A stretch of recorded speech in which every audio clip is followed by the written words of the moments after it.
But I think one of the reasons why these people have this deep-seated anger and resentment is there's a bunch of people out there that have these lives that are deeply unsatisfying, because I think there are so many people that are working all day long doing something that is deeply unsatisfying and almost painful. Yeah, soul killing. Soul killing. Yeah. They're stuck in traffic all day, and then they're stuck in a cubicle after that.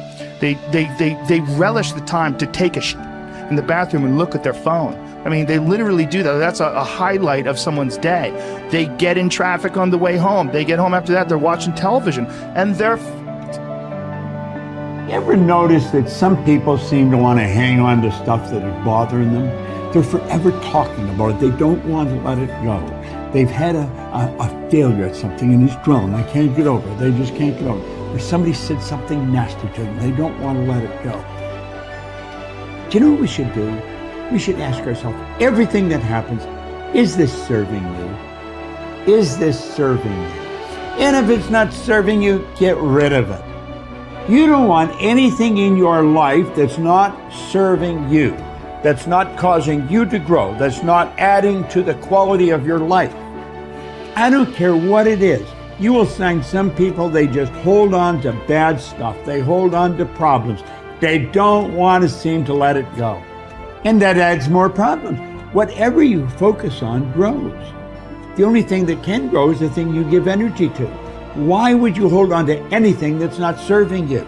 How bad does it have to get? I mean, to what denominator, to what lowest level do you have to reach before people really make up their mind to change? My message is, why wait? I mean, when you're feeling so altered emotionally, you feel so bad, that's the moment you could actually see yourself for the first time, because you're not answering your cell phone, you're not responding to all your texts, you're not watching TV, you're not going out to dinners, you're not calling people back.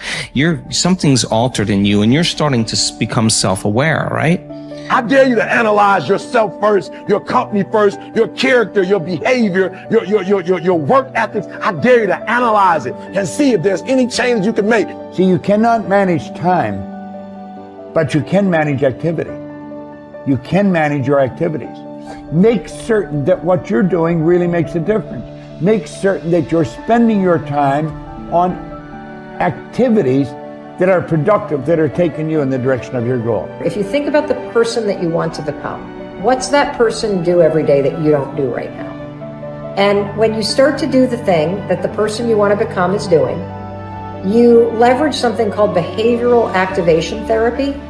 And that is a whole body of research that says when you act like the person you want to become, it's the most powerful way to change a habit. It's even better therapy than talk therapy, because the action proves to your brain that you're becoming that person. You're seeing the change through the action, and so then the brain catches up and starts to relate to you like a person that's confident, or a person who adores their appearance, or a person that celebrates themselves exactly as they are. Before you start the day, ask yourself, how do I want to think today? How do I want to feel?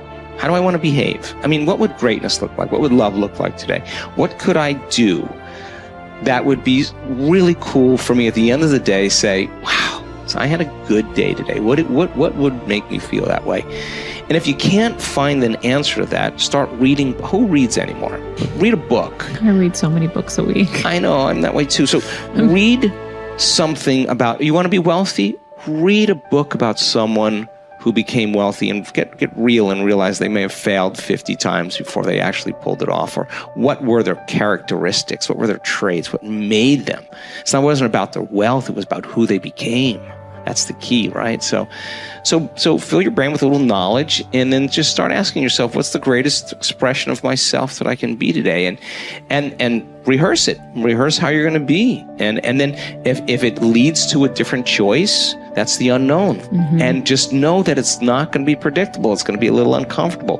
That's where the magic happens. If you can stay relaxed and awake in the unknown, things get pretty exciting. When you're back to the known, you're back to the familiar. Don't expect anything to change in your life. And if you say it's that person or that circumstance, you defaulted and went back to the program of the victim, allowing your outer environment controlling your thoughts and feelings. If you truly do this well, This is what I discovered. If I truly feel the feelings of my future before they occur, and I live in that state, I'm no longer looking for it to happen. How could I look for it if I feel like it already has, right? So I try to stay in that state, because then I'm not separate from it. And that tends to be when the magic happens. There's no control anymore. There's no predicting. There's no perfectionism. There's none of. All there is just kind of an experiment. Like, I'm experimenting to see if I changed my thoughts and feelings, if my life will change. And that should be the experiment everybody has. And do it with curiosity, and do it with just seeing if the experiment works. If it doesn't, change something else about yourself until it starts to work. Deciding who are we going to be. You know, we shouldn't hope to end up one day a magnificent, strong, beautiful, capable, kind, loving person. We should start living like that today, hopefully, so that we become that. That who we become is not an accident, but hopefully a purposeful intent. That our days and how we approach our days are literally driven by the intention of who we're going to bring. That we bring our character into each of the circumstances of our lives, and by doing that, maybe we can't always direct every circumstance of our life. We can't control everything, but we can certainly control our responses to them. We can certainly dictate who we're going to be in those circumstances, and that helps us achieve our ultimate destiny that we desire, not one that just lands on us. I think the other thing that really comes to people's into their power is when they really discover that, you know, each of our days is something that we can also design. Not just design who you're going to be. How are you going to design your day? What's this day going to be about? What's going to get your attention? What's going to get your focus? And what should not be getting your focus is just your inbox, or just what I call browser blackout, clicking around on all these blue links or images, or swiping here and swiping there, and then losing 4 or 5 hours of your day. Because what ends up happening for so many people is they lose 2 or 3 hours to distraction each day, maybe 4 hours of distraction of television a day. And over the course of their lives, now a decade is gone of opportunity, a decade of missed opportunities to connect with your family, to achieve your dreams, to work a little harder, to contribute that thing you always contribute, to learn that skill that you wanted to learn. Like, we have to decide on our days. We have to design them. We have to wake up and decide what this day is going to be about, what's going to get done, what's going to deserve our focus, who will we reach out to, instead of just responding to everybody else's needs. Look back over your life and ask yourself, what activities, behaviors, or decisions have been most responsible for my success in life to date? You will probably find that less than 5% of the things that you have said or done have accounted for most of the success you have enjoyed. You may find that it was your unique ability to solve a particular kind of problem or to take advantage of a particular type of opportunity. You may find that your special talent was an interpersonal skill that enabled you to influence and persuade other people at a particular time and place.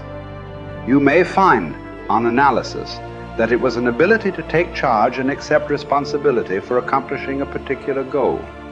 Whatever has been responsible for your successes in life to date may be a good indication what you should be doing in the future. Analyze your work based on the measure that I call return on energy.